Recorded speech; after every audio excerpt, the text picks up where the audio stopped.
जब गीदड़ का मौत आता है तो वो शहर की ओर भागता है।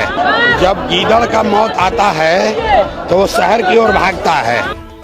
बिहार चुनाव 2025 का माहौल गर्मा चुका है और एक बार फिर प्रशांत किशोर ने बड़ा बयान देकर सियासी हलचल तेज कर दी है। उन्होंने दावा किया है कि इस साल बिहार की बदहाली की आखिरी दिवाली और छठ होगी। प्रशांत किशोर ने कहा कि आने वाले समय में सीतामढ़ी और बाजपट्टी जैसे इलाकों के युवाओं को अब रोजगार की तलाश में अपना घर नहीं छोड़ना पड़ेगा। उन्होंने वादा किया है कि बिहार के 50 लाख से ज्यादा युवाओं को यहीं पर 10 से 12 हजार रुपए की नौकरी और काम मिलेगा।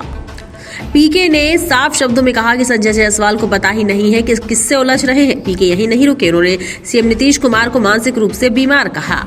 पीके ने कहा, मेरे खुलासे पर उनकी हिम्मत नहीं हुई लीगल नोटिस भेजने की, लेकिन संजय जायसवाल ने भेजकर कहावत को सही साबित कर दिया। प्रशांत किशोर ने आगे कहा कि किस्त जारी होने का डर इतना है कि कुछ गीदड़ पहले ही फड़फड़ाने लगे हैं कि कहीं अगला नंबर मेरा ना हो। दिलीप जायसवाल पहले से मूर्छित होकर गिर गए, भाग गए। अब नए नए खिलाड़ी आ रहे हैं, उनका भी उपाय किया जाएगा। कुल मिलाकर प्रशांत किशोर ने बिहार के चुनावी मैदान में साफ कर दिया कि वो न सिर्फ युवाओं को रोजगार देने का वादा कर रहे हैं, बल्कि बीजेपी और नीतीश कुमार पर सीधा वार करने से भी पीछे नहीं हटेंगे। अब देखना होगा कि इस बयानबाजी का असर आने वाले चुनावी समीकरणों पर कितना पड़ता है। किसको गाली दे रहे हैं और मोदी जी को कौन गाली दे रहा है, इससे हम लोग को मतलब नहीं है।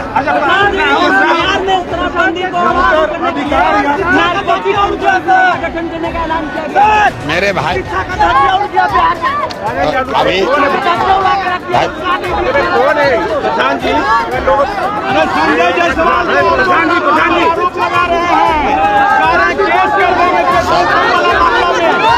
ऐसा है,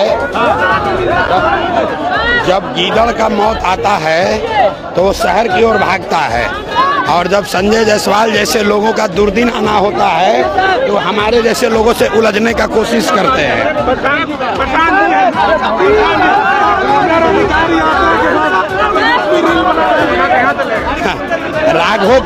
राघोपुर की जनता बाढ़ से परेशान है और राघोपुर के विधायक वहां पर अटल पथ पे गंगा सेतु पुल पर डांस कर रहे हैं रात में। ये दिखाता है कि ये लोग बिहार के लोगों के बारे में इनकी क्या सोच है।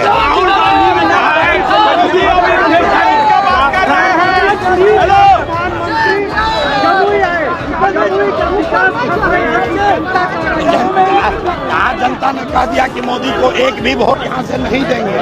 हम नहीं कह रहे हैं।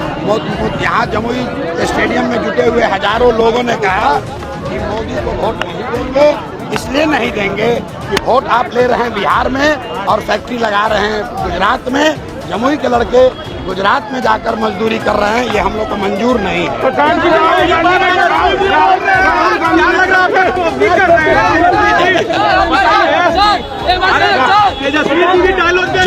जब सुनिए, जब आप खुद पढ़ाई नहीं कीजिएगा तो परीक्षा में आपको चोरी ही करना पड़ेगा। तो तेजस्वी यादव हमारा नकल नहीं करेंगे तो क्या करेंगे। लेकिन मुझे खुशी है इस बात की कि तेजस्वी यादव कम से कम नकल तो ठीक कर रहे हैं, बोलना शुरू तो किए। नहीं तो इससे पहले तो खाली हिंदू मुसलमान अगड़ा पिछड़ा इसको छोड़कर कभी कुछ बोला नहीं आदमी। ये लोग कट्टा वाले नेता हैं, कट्टा वाले अपहरण रंगदारी वाले नेता हैं।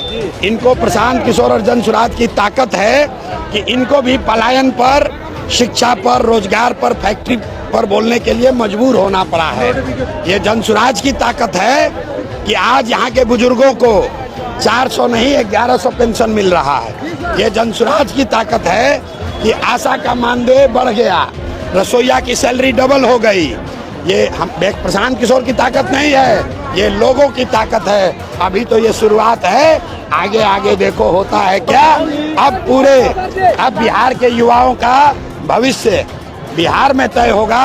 बिहार के बच्चे बाहर जाकर मजदूरी नहीं करेंगे।